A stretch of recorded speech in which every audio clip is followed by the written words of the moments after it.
Let's say for the sake of discussion, one needs something reliable in their life on a daily basis. Yet, there's a catch. You see, most people, they don't want something, what's the word? Ordinary.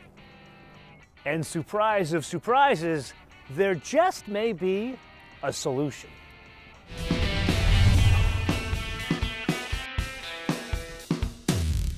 Before you and I dive off into the exercise of understanding what it's like to live with this Mazda, we should better understand what Mazda it is. And there, if we're being really pedantic, this is not a Mazda. It's actually a Toyota. It's built off the Toyota Corolla Cross platform. Really, they're the same vehicles, so much so they are built on the same factory line in the southeast of the US. Now that we have these similarities out of the way, let's focus on the biggest difference between the two, and that's what's underneath the hood. You see, we have pilfered the 2.54 from Coleman, two different flavors. There's a non-turbo, and there's this, the turbo. Of course, we have to drive the more powerful one. Huge asterisk there. You know how pedantic Coleman is, so depending on how much money you spend on gas, you get more horsepower and torque, so basically higher octane, you get more output.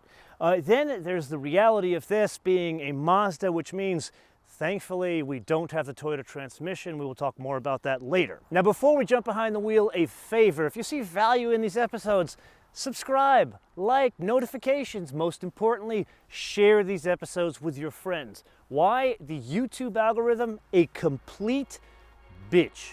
Arigato gozaimasu.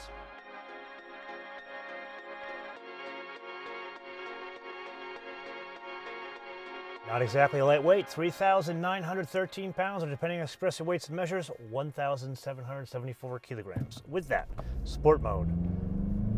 Oh yeah. No, this is not a Supra. Actually, this, once it gets over about 2,800 or 3,000 RPM, that's when it comes alive. That's when it's a Mazda, not a Toyota. Now, something huge about the acceleration. There are actually two things. Number one, we've driven two versions of that Corolla Cross. Both have a CVT. Blah. Hopefully I have not been unclear. This has the Mazda 6-speed torque converter automatic, which makes this much better. Like, transforms the way this car drives completely, almost to the point where you think this is a completely different vehicle. That's the overall theme of this thing, just kind of cutting to the chase. The other thing, and this is, I don't know if this is a positive or a negative, or more just the way the personality of power delivery is here. This is a front-wheel drive based vehicle, but all-wheel drive. However, you notice it more. It feels like an older all-wheel drive system because you feel the front end pick up. And that's where I could see someone thinking, maybe it's a little, maybe not jerky, but it changes the plane of motion as you accelerate.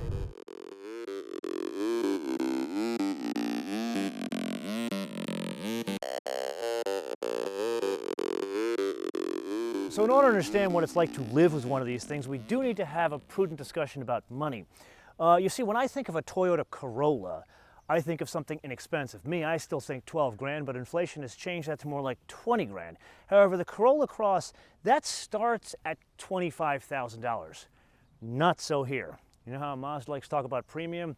These start at about $30,000 for the non-turbo. The turbo starts at 38 grand, which you are looking at base price is 43 grand, all the way with a destination handling from the exotic port of call of Alabama.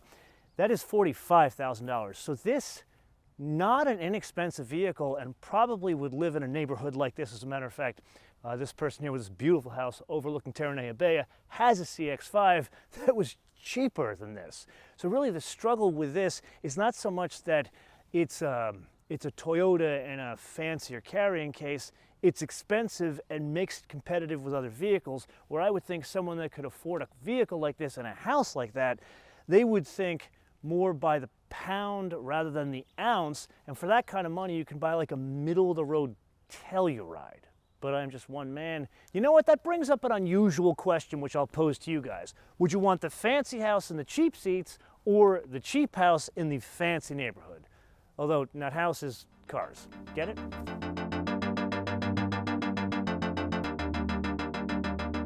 Now, something rather surprising about this to understand driving dynamics, or really ride quality. When one thinks about the usability of a vehicle like this, they think wheelbase, basically the space between the wheels.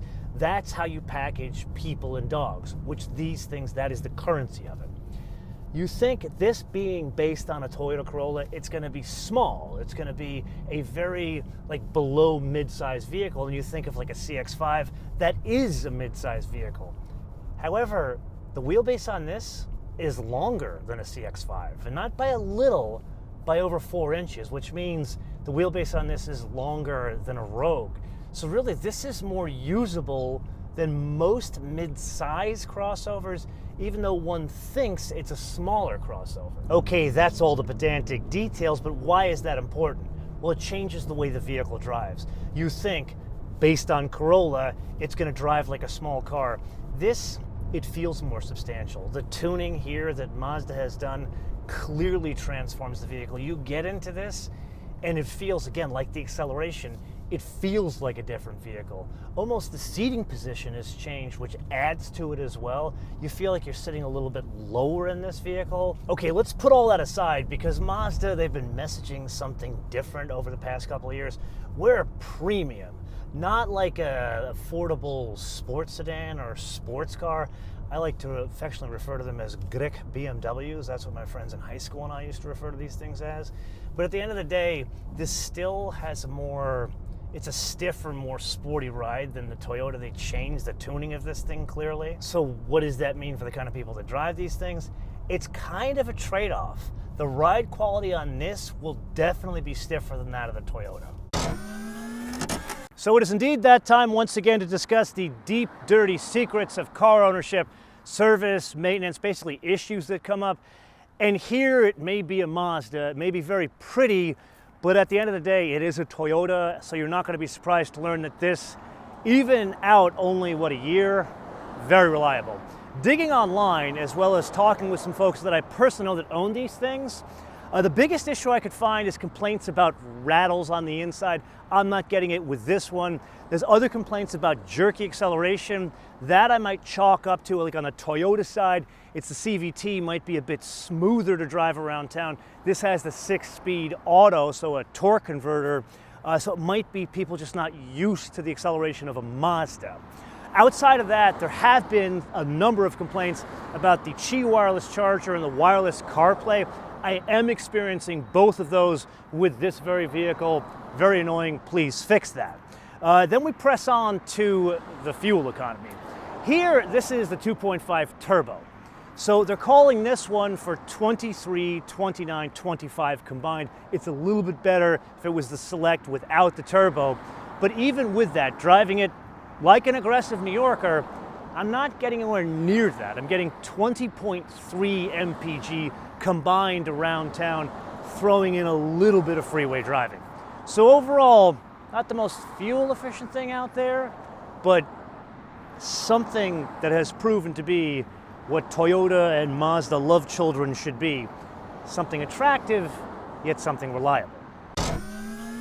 So the entire point of today's exercise was to understand what it's like to live with this thing.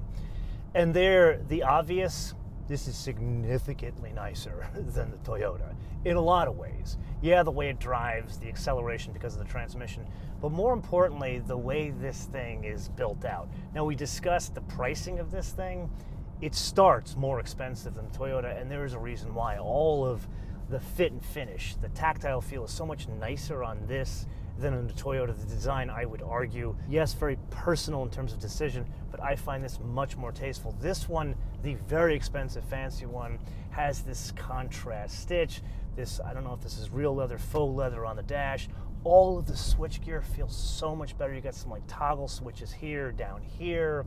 The gauges, this is definitely a, let's call it like a mini luxury crossover that drives more like a sporty luxury crossover. Then once again, this very fancy one is fitted with some bits that are unexpected. Like for example, it has a head-up display in something that's based on a Corolla. A lot of ADAS bits to this one. It has a power liftgate fitted as standard to this one.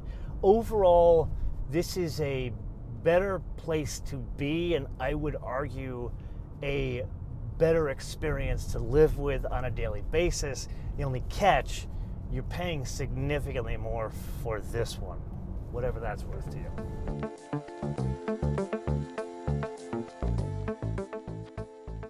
So rather than posing the question, what have we learned today, instead I'm going to share with you some research I dug up in preparing for this episode.